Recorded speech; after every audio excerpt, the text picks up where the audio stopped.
আসসালামু আলাইকুম। Prize bond সম্পর্কিত প্রায়শ জিজ্ঞাসিত প্রশ্নাদির উত্তর আজ পর্ব 2।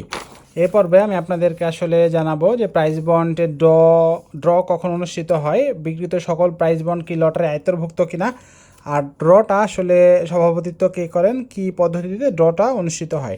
চলুন, প্রাইজ বন্ডের ড্র কখন অনুষ্ঠিত হয়, খুবই গুরুত্বপূর্ণ একটা প্রশ্ন।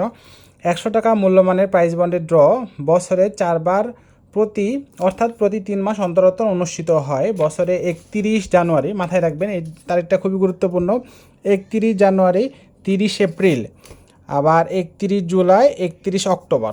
বছরে এই 4 বার প্রাইজ বন্ডের ড্রটা আসলে অনুষ্ঠিত হয়। নির্ধারিত তারিখে কোনো সরকারি ছুটি থাকলে পরবর্তী কার্য দিবসে ড্র অনুষ্ঠিত হয়। বিক্রিত সকল প্রাইজ বন্ডই কি লটারি আয়ত্তভুক্ত? এখানে গুরুত্বপূর্ণ, আপনারা অনেকে মনে করেন কালকে ধরেন ড্র, আমি আজকে অনেকগুলো প্রাইজ বন্ড কিনলাম, তাহলে আমার প্রাইজ বন্ডগুলো ড্রয়ের আয়ত্তভুক্ত হবে কিনা। আসলে এটা হবে না। আপনাদের যখন প্রাইজ বন্ড আপনারা কিনবেন 2 মাস আপনাদের কাছে থাকতে হবে, মানে যেদিন ড্রটা অনুষ্ঠিত হয় তার 2 মাস আগের যে প্রাইজ বন্ডগুলি বাজারে বিক্রি হয়েছে সেগুলো ড্র আসলে অনুষ্ঠিত হয়। মানে আপনারা আজকে কিনে কালকে ড্র অনুষ্ঠিত হলে সেগুলো আসলে ড্রয়ের আয়তায় আসবে না, আপনাদের কাছে 2 মাস কম করে হলে থাকতে হবে। চলুন দেখি আসলে এখানে কি লেখা আছে। বিক্রিত সকল বন্ডই লটারির আয়তায় আসে না।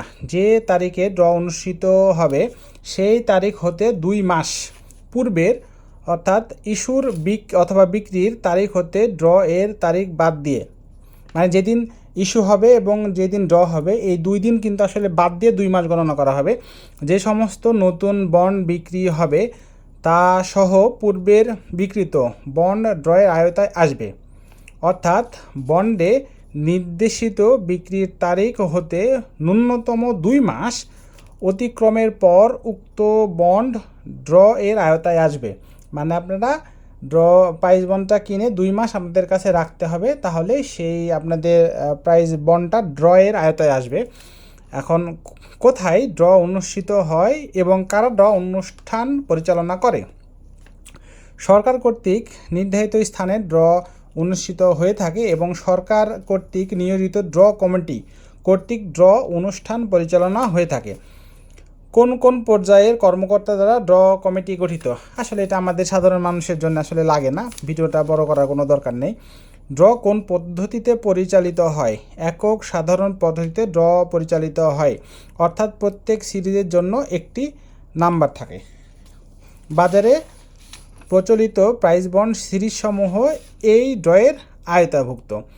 প্রাইজ বন্ডের ড্রয়ের পদ্ধতি, আসলে ড্রয়ের পদ্ধতিটা অনেক কিছু লেখা আছে, কে কীভাবে করে, ড্রাম ঘোরায় কে, এগুলো আসলে ঘুঁটি ঘোরায় কে, কে ঘুঁটি উত্তোলন করেন, এগুলো আসলে আমাদের লাগবে না, এর জন্য ভিডিওটা বড় করলাম না। ধন্যবাদ।